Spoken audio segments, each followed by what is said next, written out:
जरा सोचिए, एक ऐसे दस्तावेज के बारे में जो है तो चंद पन्नों का, लेकिन उसमें एक पूरे देश की आत्मा बसती है। भारत के संविधान की प्रस्तावना यानी प्रियम्बल ठीक यही है। यह सिर्फ एक इंट्रोडक्शन नहीं है, बल्कि यह हमारे देश के सपनों और इरादों का एक ऐलान है। तो आइए आज इस शक्तिशाली बयान के एक एक शब्द की गहराई में उतरते हैं। ये सिर्फ शब्द नहीं है, नहीं, ये एक बहुत गहरा वादा है, एक पक्का इरादा है।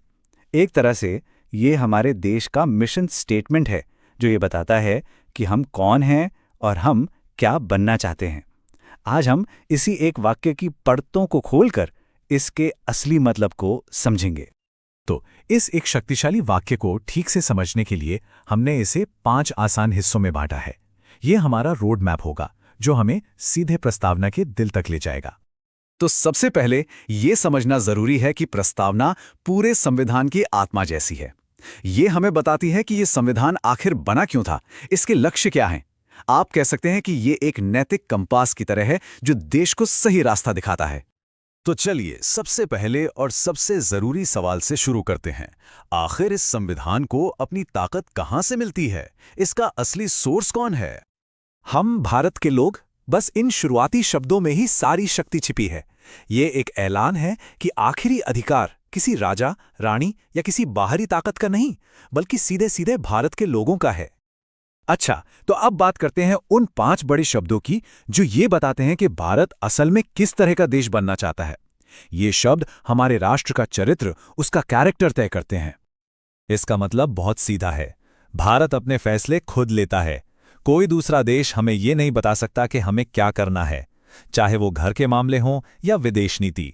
भारत पूरी तरह से आजाद है। यहां समाजवादी का मतलब किसी एक राजनीतिक विचारधारा को थोपना नहीं है। नहीं, इसका असली मकसद ये पक्का करना है कि देश की तरक्की का फायदा सिर्फ कुछ मुट्ठी भर लोगों तक ना सिमट जाए। लक्ष्य एक ऐसा समाज बनाना है जहां हर किसी को आगे बढ़ने का बराबर मौका मिले। इसका मतलब है कि सरकार का यानी स्टेट का अपना कोई धर्म नहीं होगा। सरकार के लिए सभी धर्म बराबर होंगे और उनका सम्मान किया जाएगा, और हर किसी को अपने विश्वास और अपनी आस्था को मानने की पूरी आजादी होगी। इसका मतलब तो हम सब जानते हैं कि असली बॉस जनता है। सरकार को लोग चुनते हैं और सरकार लोगों के लिए ही जवाबदेह होती है।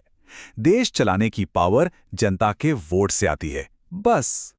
और ये गणराज्य शब्द जनता का राज वाली बात को और भी मजबूत कर देता है। हमारे देश का सबसे बड़ा पद यानी राष्ट्रपति का पद किसी राजा की तरह विरासत में नहीं मिलता है। नहीं, उन्हें भी जनता के प्रतिनिधि ही चुनते हैं।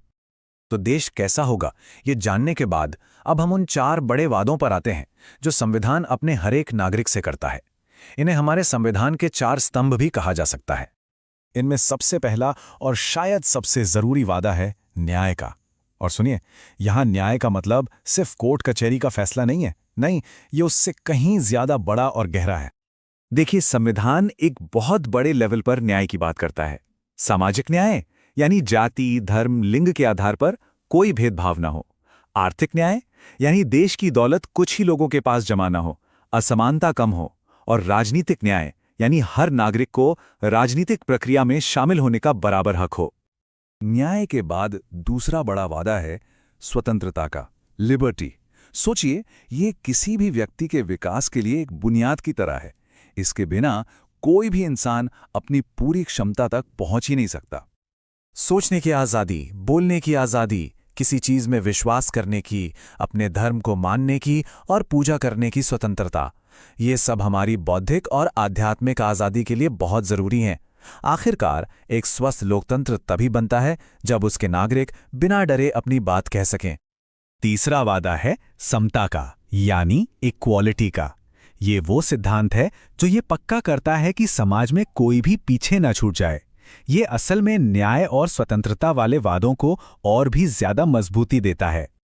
इस वादे के 2 पहलू हैं। पहला, प्रतिष्ठा की समता, जिसका मतलब है कि कानून की नजर में सब बराबर हैं, चाहे कोई अमीर हो या गरीब। और दूसरा है अवसर की समता, जिसका मतलब है कि हर किसी को अपनी काबिलियत साबित करने का बराबर मौका मिलना चाहिए। और आखिरी वादा है बंधुता का यानी भाईचारे की भावना का। भारत जैसा देश जहाँ इतनी भाषाएं, इतने धर्म, इतने कल्चर हैं, वहाँ यह भाईचारा ही तो वो धागा है जो हम सबको एक साथ पिरो कर रखता है।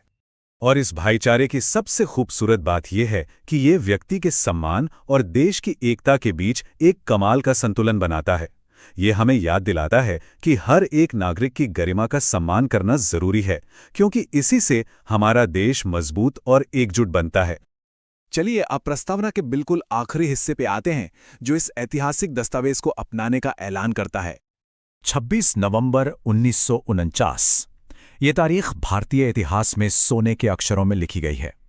ये वो दिन था जब भारत के लोगों ने अपने प्रतिनिधियों के जरिए अपनी किस्मत खुद लिखने का फैसला किया था। ये आखिरी शक्तिशाली शब्द इस बात पर मोहर लगा देते हैं कि ये संविधान किसी बाहरी ताकत ने हम पर थोपा नहीं है, बल्कि ये हम भारत के लोगों का खुद को दिया हुआ एक तोहफा है।